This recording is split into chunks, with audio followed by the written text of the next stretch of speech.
On paper, Gemini has absolutely amazing abilities, and it's able to beat GPT-4 on all the benchmarks. However, is it actually better than GPT-4 in real-life testing? That's what I want to do in this video. Now, we don't have access to Gemini Ultra yet, but in their technical report, Google provided some example prompts and their corresponding responses. So I wanted to see how good GPT-4 is going to do on the same test prompts. One possible way is to use Google Bard to get responses for the same prompts. However, Google Bard is using the Gemini Pro version, which is equivalent to ChatGPT or GPT 3.5 from OpenAI. So for my tests, I'll be directly comparing responses from GPT-4 to those provided in the technical report. There are a total of 14 different questions or prompts in the technical report, which test different abilities of the model. So let's see how close GPT-4 is to Gemini Ultra. In this case, we are going to be using Gemini Ultra's responses as baseline. So let's get started. For the first test, we're going to use this prompt. So here's a solution to a physics problem by a student. So now this is a handwritten solution. And then we are asking the model to try to reason about the question step by step. So it needs to understand physics. And did the student get the correct answer? If the solution is wrong, please explain what is wrong and solve the problem. Now make sure to use LaTeX for math and round off the final answer to 2 decimal places. So not only the model has to do OCR and understand what is written in the handwriting, but it has to follow a step-by-step process in order to give us multiple answers. Gemini does a really good job in here. It's able to identify what mistake the student is making, and then it's able to redo the whole problem and come up with a correct response. But let's see how GPT-4 does. Now, in this case, I took a screenshot of this problem. So I'm not providing this as a text, but rather a simple image. GPT-4 has the ability to understand text on images. So that's why it's able to understand the problem and come up with a solution. It came up with the same answer. Now, in terms of the student mistakes, it also highlights that. So it states, so the model is saying the student's mistake was using the horizontal distance, L equal to 80 meter, in the calculation instead of vertical height, which was 40 meter. The conversation energy principle concerns the potential and energy related to height, not horizontal distance, right? And it's exactly the same logic that Gemini came up with. So I think both of them got this right. For the second test, we're going to check chart understanding in reasoning over data. So in this test, we're providing a figure which represents the share of plastic waste that is recycled, landfilled, incinerated, and mismanaged. And the data is coming from 2019. Now, in this case, the model has to read the text, understand the connection between different data points, and reason over them to recommend an interesting point and follow the instructions to generate markdown tables. So what we are asking is this: spot a data point that stands out in these charts and what that implicates. Then produce a detailed markdown table for the data that is shown. Now, if you look at the data, this landfill section of the United States is the outlier. Here is Gemini's response. It states the data points that stands out is the US, landfill plastic waste, which is 73%. This is significantly higher than the other countries and regions shown. This implies that the US is not doing as much to recycle or incinerate its plastic waste as other countries and regions. And then it's able to create a pretty nice table with the correct percentages for different regions. Now, GPT-4 does also a pretty good job. It identified the correct year. Then it says one data point that stands out is a very high percentage of plastic waste landfilled in the US, which is 73%. This is notably higher than the world average of 49% and significantly higher than Europe's, Asia. And it's also able to give us a table in the markdown format. So both of them are able to understand data from charts, give us a valid reasoning, and then also convert that to tabular format. Next up, we have multimodal question answering. So in this case, we are providing an image of a Persian shield plant, and we are asking the model, do you know what this plant? So you notice there is a grammatical error, and how do I best take care of it? Gemini is able to correctly identify the plant as Persian shield plant. Then it's able to provide us extra information. So it says, this is a tropical plant that is native to Southeast Asia. It's a popular house plant because it's easy to care for and has beautiful purple leaves. And then some of the things that we need to consider. So it states Persian shield plants prefer bright, indirect light. They can tolerate some direct light, but too much direct sunlight can scorch their leaves. Then it talks about regular watering of the plant. Then the type of fertilizer that will be needed. So it says these plants can be fertilized every 2 weeks during the growing season. A balanced fertilizer is a good choice. Then it talks about some of the pests problem these plants have. And at the end, it talks about pruning of the leaves for better care. Now, when it comes to GPT-4, it does exactly the same. So it's able to identify this from its distinctive purple leaves, and it states in your images appears to be a species of Persian shield. This plant is known for its vibrant, iridescent leaves that can show a range of colors from purple to silver. And it also provides a list of things that we need to consider in order to care for it. So again, light. It prefers bright indirect sunlight. Direct sun can also scorch the leaves, while too little light can cause the plant to lose its vibrant coloration. Then it talks about soil, watering need, temperature and humidity, fertilization, pruning, propagation, pest and problems. I actually personally really like the response that GPT-4 has generated in this case, but I would say both of them are on par with each other. Now, how about storytelling and interleaved image and text generation? So far, all the prompts that we looked at were basically multimodal in the sense that they had to understand images that were presented.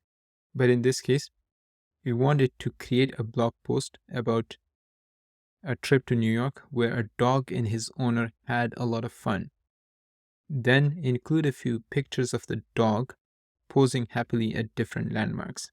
Now, in this case, we are testing the model's ability not only to understand and generate a blog post, but also generate relevant images that has consistent characters in them. Gemini wrote a blog post from the perspective of the dog, and it's actually pretty nice and very creative. And it included some of these nice looking images. Now, one thing you notice is in each of these images, the dogs look very similar. But when it comes to GPT-4, so it generated images of 3 different dogs, and these definitely highlight different landmarks in New York, but the dogs are actually different. So it's not really following the instructions correctly. Now, the blog post that it came up with is from third-person perspective. It's good, but not as good as what Gemini produced. Next, we're going to look at image understanding and reasoning. So in this case, we want it to solve a multimodal reasoning problem. So we're basically testing the ability of the model to recognize shapes in the image, understand their properties, and reason about the relationship between them to predict next object. The prompt is, look at this sequence of 3 shapes. What shape should come as the 4th shape? Explain your reasoning with detailed descriptions of the first shapes. Here is the response from Gemini Ultra. The 4th shape should be a hexagon. The first shape is a triangle, the second shape is a square, and the third shape is a pentagon. The number of sides in each shape is increasing by 1. And the answer is correct. And GPT-4 with the vision is able to solve this as well. And it states the sequence of shapes appears to follow a pattern based on the number of sides each shape has. The first shape is a triangle with 3 sides, the second shape is a square with 4 sides, and the third shape is a pentagon with 5 sides. If this pattern of increasing the number of sides by 1 continues, the fourth shape in the sequence should be a hexagon. Then it gives a detailed description of the previous shapes and the next shape that we want. Now, you will notice that GPT-4 tends to generate a lot of text. The responses from Gemini Ultra seems to be much shorter and concise. Next up, geometrical reasoning task. So here we have a parallelogram, and we are asking the model to find the height of the parallelogram given its area with 100 square units. Again, it's a multimodal problem. So based on the image, it has to come up with the height. Gemini came up with this approach. The area of the parallelogram is equal to the product of the base and height. Hence, it calculated, or it came up with an equation for the area, which is the product of base and height. And both base and heights are represented in terms of x. So it basically solves for x. There are two roots. One is x equal to 5 and the other one is x equal to minus 20. Now the second root is negative, so that is not acceptable. And the final answer is going to be 5. GPT-4 does exactly the same. It uses the same formula and then it solves the equation for x. It came up with the final answer x equal to 5. So both of them got this right. Now the next one is very interesting. So this is information seeking about objects. And the prompt is you have picture of a moon, then a golf ball. So find a connection between these two. And we are giving it a hint. Think about historical events. Now I did not know this, but the answer from Gemini is the moon is the only celestial body in which humans have played golf.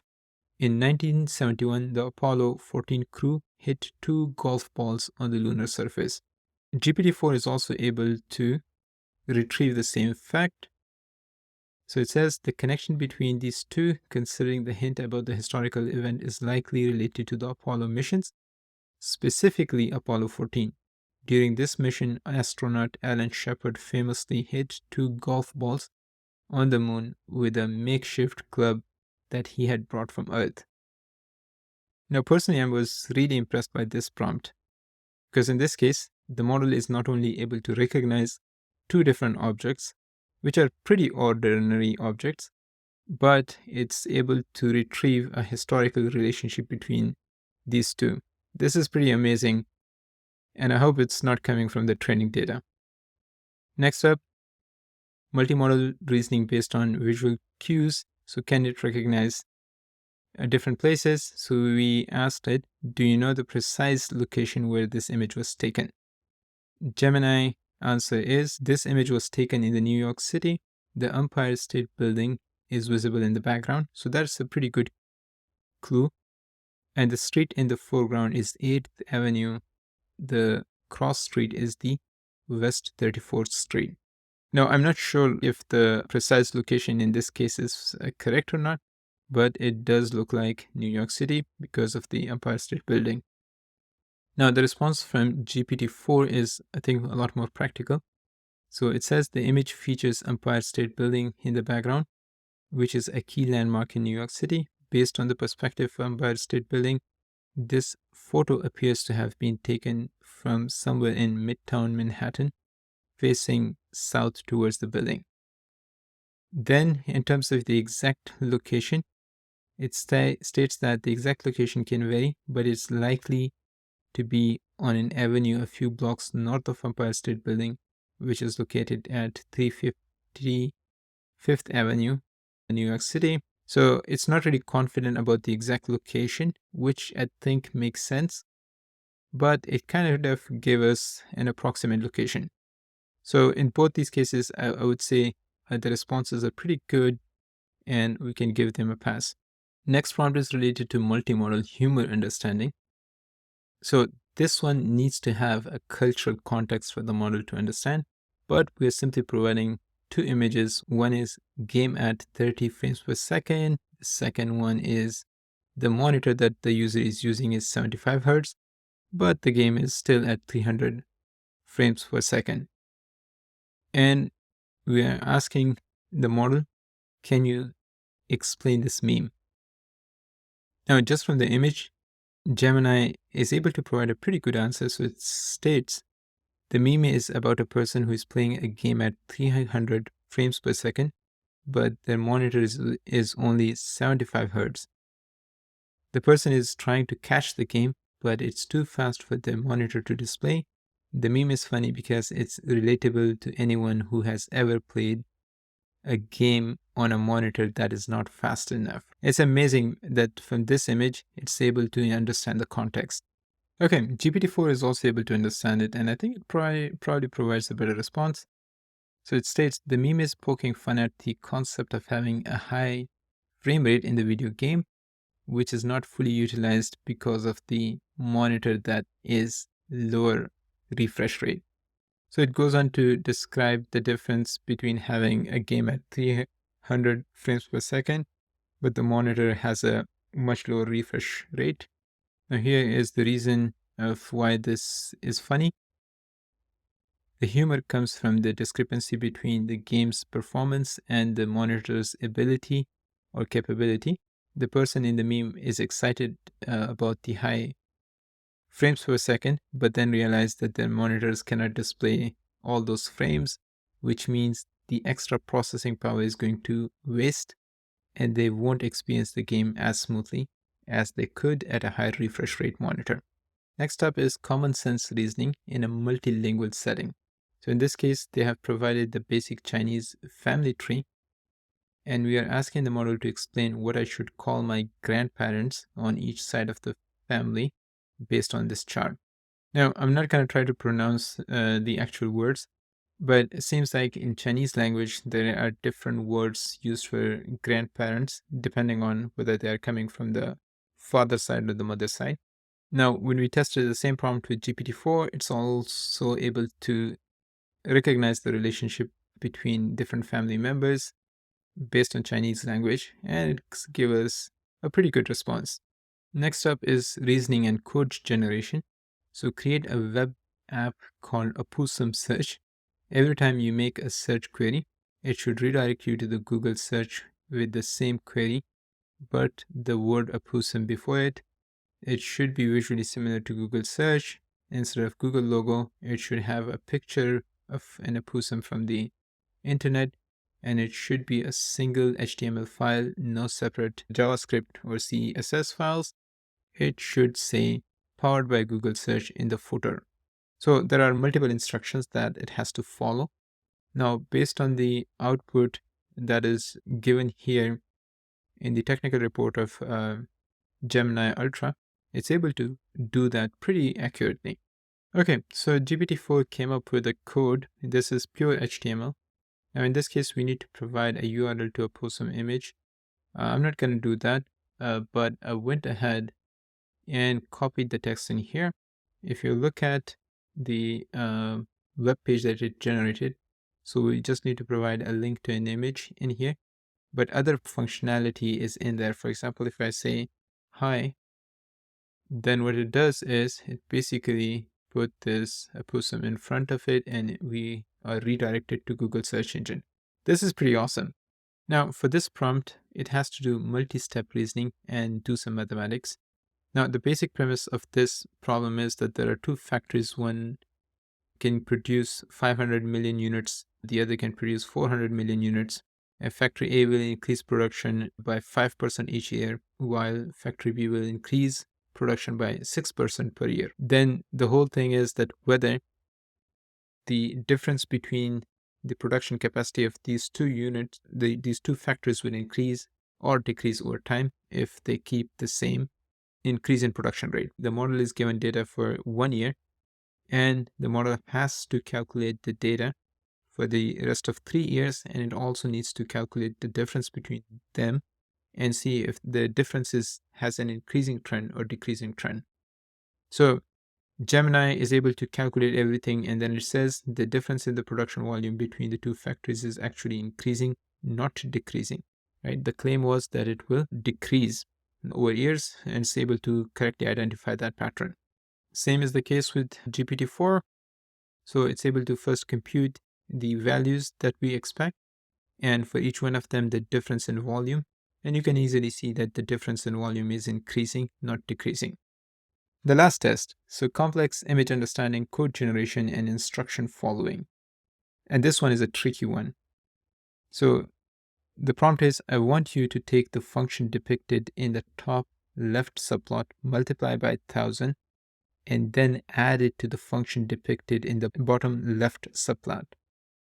Generate matplotlib code for the single resulting plot. So basically, the model has to look at this image, generate Python code which can replicate this, multiply by this function by 1000.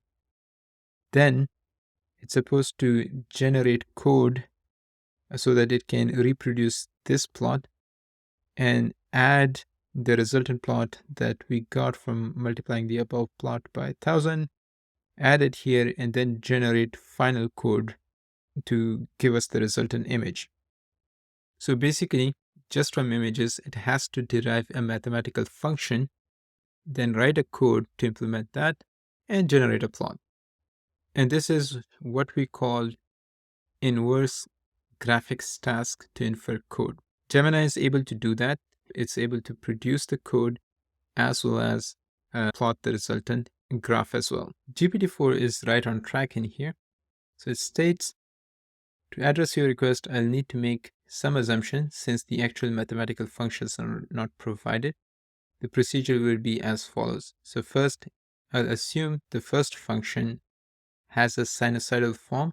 So f of x equal to sin of x, which is actually correct. The second, I'll assume that the second function follows a cubic form. So this is the formula for the cubic form. Then based on what we described, it's basically creating another mathematical function which multiplies the first by 1000 and then adds the second one. Now, it generated the final output, which is sinusoidal. This is incorrect. In this case, it's assuming a quadratic function, but it seems to be an exponential function. And that's why it got the final output, which seems to be wrong because of this quadratic function. Now, the last test prompt in here is video understanding and reasoning. So in this case, we'll need to convert this video into multiple frames. We can do that using the GPT-4 Vision API, but I wanted to do everything within a ChatGPT interface, so I'm not going to test this part. Now, based on these tests, I would say that GPT-4 is still on par with Gemini Ultra, even though in benchmarks, it's a little bit behind, but the actual use is in your own applications. So don't pay too much attention to these benchmarks. Now, there are some other issues with the results that you see on the benchmarks that Google reported. Those are going to be subject of another video. My recommendation would be don't pay too much attention to the benchmarks results. Test these models on your own data sets and in your own applications, and then decide which one is the best for your use case. Now, keep in mind, Gemini Ultra is not going to be available until sometime in 2024. Right now, we only have access to Gemini Pro, which is comparable to ChatGPT, not GPT-4. And that is why I did not want to do a comparison between Bard and GPT-4. I hope you found this video useful. Thanks for watching. And as always, see you in the next one.